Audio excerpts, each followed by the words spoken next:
હાલો ભાઈ, તો અમને તો મજા આવી ગઈ અહીંયા ફરવાની. તો તમારે આવવું હોય તો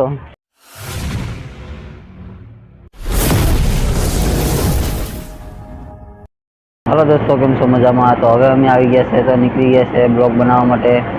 તો ચાલો હવે તમને દેખાડીશું તરવણીનો નવો માહોલ. અક્ષયભાઈ ગાડી ચાલુ કરીશ હવે.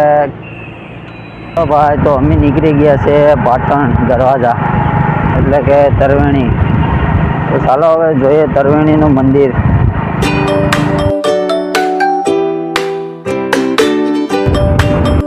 હાલો દોસ્તો, તો અમે તરવેણી પહોંચી ગયા છે. તો હવે તરવેણીથી 5 કિલોમીટર સેટું છે અહીંથી. તો ચાલો દરિયાકાંઠે પણ જઈ આવીએ. તો ચાલો તમને દેખાડીશું કે આ તરવેણીનો માહોલ જોઈ શકો છો તમે. આ દરિયાકાંઠો, આ પક્ષી, આપણે નાના મોટા મંદિર બધા જોઈએ જ લીધા. હવે ચાલો આપણે દરિયાનો માહોલ જોઈએ અને દરિયાકાંઠાનું વિસ્તારનો માહોલ કેવો છે. મંદિરો બાજુમાં છે, તો મંદિરોને પણ જોઈ લઈએ. આવો જોઈએ. હાલો દોસ્તો, તમે જોઈ શકો છો કે આ પક્ષીને ચારો નાખવા માટે સ્પેશિયલ આ મેદાન ઉપર આવે છે ને સ્પેશિયલ પક્ષીને દાણા નાખે છે. તો ચાલો આપણે પણ જોઈએ પક્ષીને દાણા નાખીને. હાલો દોસ્તો, તો તમે જોઈ શકો છો આ જે તરવણીનો માહોલ તો આવી રીતથી દેખાય છે.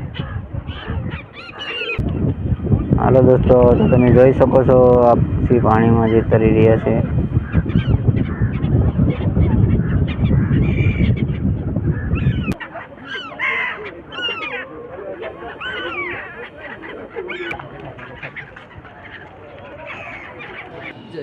જય શ્રી રામ દોસ્તો, કેમ છો? મજામાં? તો અમે મંદિરે પહોંચી ગયા છે. તો ચાલો તમને મંદિર દેખાડીએ.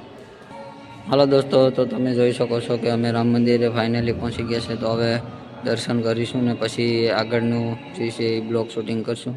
ચાલો તમને દેખાડીએ આગળનો બ્લોગ. તો દોસ્તો, તમે જોઈ શકો છો કે આ જે છે મંદિરનો અંદરનો વિભાગ છે, અંદરનો ભાગ છે એ તમે જોઈ શકો છો.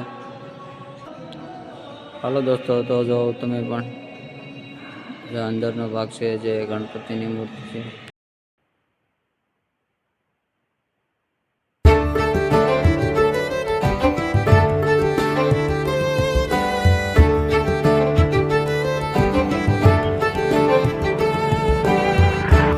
હાલો દોસ્તો, તમે જોઈ શકો છો કે આ પક્ષીને ચારો નાખવા માટે સ્પેશિયલ આ મેદાન ઉપર આવે છે ને સ્પેશિયલ પક્ષીને દાણા નાખે છે.